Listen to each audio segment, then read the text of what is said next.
ನಮಸ್ಕಾರ. ಪಾಕಶಾಸ್ತ್ರ ಚಾನಲ್ಗೆ ಸ್ವಾಗತ. ನಾನು ಸುರೇಖಾ ತಳವಾರ್. ಇವತ್ತು ನಾನು ತುಂಬಾ ಈಸಿಯಾಗಿ ಮಾಡ್ಕೋಬಹುದಾದಂತ ಸಜ್ಜಿಗೆನ ಮಾಡಿ ತೋರಿಸ್ತಾ ಇದ್ದೀನಿ. ಈ ಸಜ್ಜಿಗೆ ಸತ್ಯನಾರಾಯಣ ಪೂಜೆಗೆ ವಿಶೇಷವಾಗಿ ಮಾಡ್ತಾರೆ. ಮತ್ತೆ ಮನೆಯಲ್ಲಿ ಪೂಜೆ ಮಾಡಿದಾಗ, ಲಕ್ಷ್ಮೀ ಪೂಜೆ ಮಾಡಿದಾಗ ಅಥವಾ ಮನೆಯಲ್ಲಿ ದೇವರಿಗೆ ನೈವೇದ್ಯ ಮಾಡಬೇಕು ಅಂದ್ರೆ ತುಂಬಾ ಈಸಿ ಮೆಥಡ್ ಅಲ್ಲೇ ಮಾಡ್ಕೋಬಹುದು.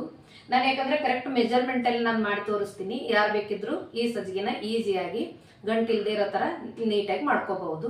ಬನ್ನಿ, ಈ ಸಜ್ಜಿಗೆ ಮಾಡೋದಕ್ಕೆ ನಾನು ಏನೇನು ಸಾಮಗ್ರಿಗಳನ್ನ ತಗೊಂಡಿದ್ದೀನಿ ಮತ್ತೆ ಯಾವ ತರ ಮಾಡ್ತೀನಿ ಅಂತ ಈಗ ಮಾಡಿ ತೋರಿಸ್ತೀನಿ.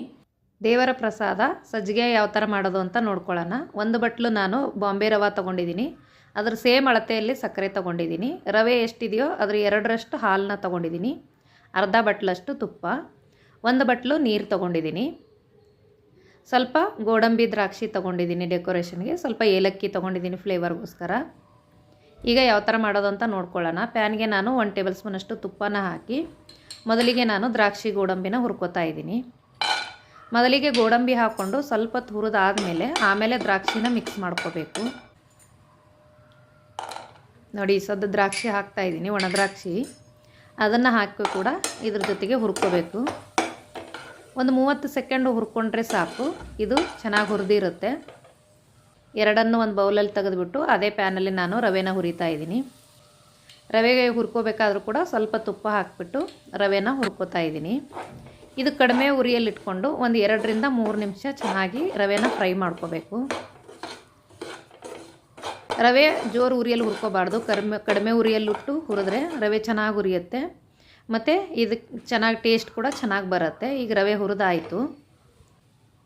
ಈಗ ನಾನು ಮತ್ತೊಂದು ಪಾತ್ರೆನ ಇಟ್ಕೋತಾ ಇದ್ದೀನಿ.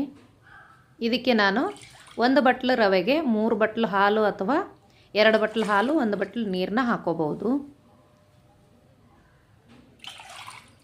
ನೋಡಿ, ಇದು ಕರೆಕ್ಟ್ ಮೆಜರ್ಮೆಂಟು.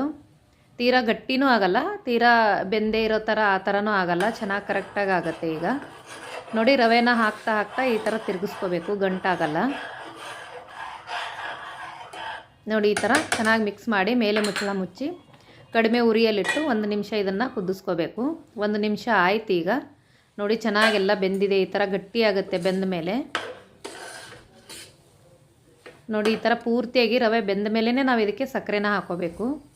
ನಾನು 1 ಬಟ್ಲು ರವೆಗೆ 1 ಬಟ್ಲು ಸಕ್ಕರೆ ಹಾಕ್ತಾಯಿದ್ದೀನಿ. ಇದು ಕರೆಕ್ಟಾಗಿ ಆಗುತ್ತೆ ಸಿಹಿ. ನಿಮಗಿಲ್ಲ ತೀರಾ ಸಪ್ಪೆನೇ ಬೇಕು ಅನಿಸಿದ್ರೆ ಇನ್ನೊಂದು ಸ್ವಲ್ಪ ಕಡಿಮೆ ಕೂಡ ಹಾಕೋಬಹುದು. ಇದೇ ಥರ ಹಾಕಿ ಬೆಲ್ಲದಲ್ಲಿ ಕೂಡ ಮಾಡ್ಕೋಬೋದು. ಸಕ್ಕರೆ ತಿನ್ನಲ್ಲ ಅನ್ನೋರು ಬೆಲ್ಲದ ಪೌಡ್ರು ಕೂಡ ಹಾಕಿ ಮಾಡ್ಕೋಬಹುದು. ಈ ಸಕ್ಕರೆ ಎಲ್ಲ ಕರಗೋವರೆಗೂ ಚೆನ್ನಾಗಿ ಮಿಕ್ಸ್ ಮಾಡ್ಕೋಬೇಕು. ನೋಡಿ, ಈಗ ಮಿಕ್ಸ್ ಮಾಡಿದಾಗಿದೆ. ಈಗ ಏಲಕ್ಕಿ ಪುಡಿನ ಹಾಕ್ತಾಯಿದ್ದೀನಿ.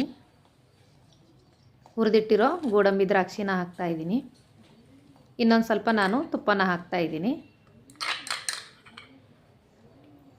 ಇದನ್ನೆಲ್ಲ ಹಾಕಿ ಚೆನ್ನಾಗಿ ಮಿಕ್ಸ್ ಮಾಡಿದ್ರೆ ದೇವರ ಪ್ರಸಾದ ರೆಡಿ ಆಯಿತು. ಸತ್ಯನಾರಾಯಣ ಪೂಜೆಗಂತೂ ಇದು ವಿಶೇಷವಾಗಿ ಮಾಡ್ತಾರೆ. ನೋಡಿ, ಈಗ ರೆಡಿ ಆಯಿತು. ಟೇಸ್ಟು ಚೆನ್ನಾಗಿರುತ್ತೆ. ಈ ವಿಡಿಯೋ ನಿಮಗೆ ಏನು ಅನಿಸುತ್ತೋ ಕಮೆಂಟ್ ಮಾಡಿ, ಲೈಕ್ ಮಾಡಿ, ಶೇರ್ ಮಾಡಿ, ಸಬ್ಸ್ಕ್ರೈಬ್ ಮಾಡಿ. ಧನ್ಯವಾದಗಳು.